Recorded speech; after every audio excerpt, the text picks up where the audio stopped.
আসসালামু আলাইকুম সবাইকে। দীর্ঘ 50 বছর পর নতুন একটি ভিডিও নিয়ে চলে আসলাম। শেষ কবে ভিডিও দিয়েছি তা আমার নিজেরও মনে নেই। দীর্ঘ 50 বছর পর নিজের ক্যামেরা ওপেন করে আমাদের মনে হচ্ছিল আমাদের অতিরিক্ত চকচকে লাগছে। তা তো লাগবেই, সকাল সকাল যে সেজেছি তাই বা কে সাজে। ক্যাম্পাসে এসে নাস্তা করে আমরা সকলে মিলে মঙ্গল শোভাযাত্রার জন্য রেডি হয়ে যাই।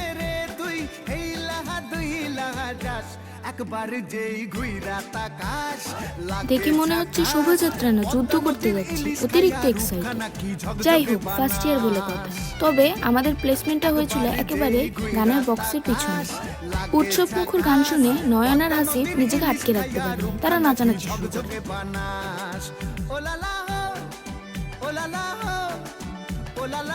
সানগ্লাস পরে নিজেকে প্রস্তুত করার পর শুরু হয় শোভাযাত্রা। আমরা ক্যাম্পাস থেকে রাইসা বাজারে ঘুরে আবার পুনরায় ক্যাম্পাসেই ফিরে আসি। শোভাযাত্রা শেষ করে আমরা আমাদের ডিপার্টমেন্টে ফিরে যাই, যেখানে আমাদেরকে কিছু টুকটাক খাবার দেওয়া হয়। ততক্ষণে স্টেজও অলমোস্ট তৈরি হয়ে গিয়েছিল এবং ধীরে ধীরে লোক এসে বসতে শুরু করেছিল। খাবার দাবার শেষ করে আমরা এই ডগ ডেড গরমে ছবি তুলতে চলে আসি। যদিও আমার চেহারাটা পাতিলা চলার মতো দেখা যাচ্ছিল, তাও মোমেন্টগুলো সুন্দর ছিল। এরপর আমরা কিছুক্ষণ স্টল ঘুরি এবং কিছু খাওয়া দাওয়া করি। যেখানেই যাই সেখানে এইসব অপ্রীতিকর প্রেমিক প্রেমিকা চলে আসে, খুব বাজে লাগে। এদিকে কেউ কিছু শিক্ষা দেয় না নাকি? যাই হোক, প্রেমিক প্রেমিকা হলেও নিজেকে বুঝতে দেওয়া যেত, তারা তো আবার হাজব্যান্ড ওয়াইফ, কি আর বলবো। এরপর আমরা চলে আসি অডিটোরিয়াম, যেখানে আমাদের হাসিব ফ্ল্যাশ মবের জন্য প্র্যাকটিস করছিল। এই ডগ ডেড গরমে আর বেশিক্ষণ ক্যাম্পাসে থাকতে পারিনি, তাই চলে আসি এসএমসি প্রেজেন্টস নববর্ষ মেলাতে। প্রত্যেকটা স্টলই খুব ভালোভাবে সাজানো ছিল এবং বিশেষ করে শাড়ির স্টলগুলো যা সুন্দর ছিল বলার বাহিরে।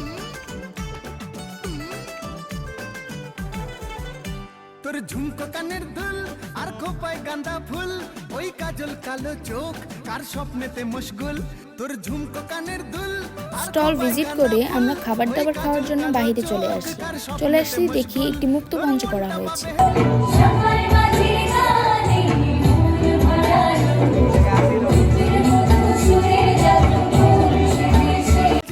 আর সেখানে ছোট ছোট বাচ্চাদের নাচতে দেওয়া হয়েছে, দেখতে খুবই কিউট লাগছিল। আর এই হচ্ছে আমি, যাকে দেখতে একদম কিউট লাগে না।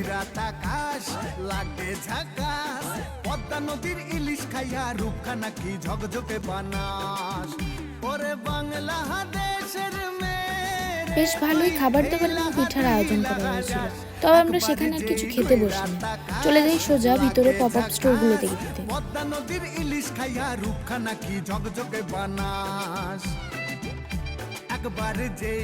এরপর আমরা খেতে একটি রেস্টুরেন্টে চলে যাই। তাই নববর্ষের উৎসব আজ এই পর্যন্তই। দেখা হবে পরের কোনো ভিডিওতে।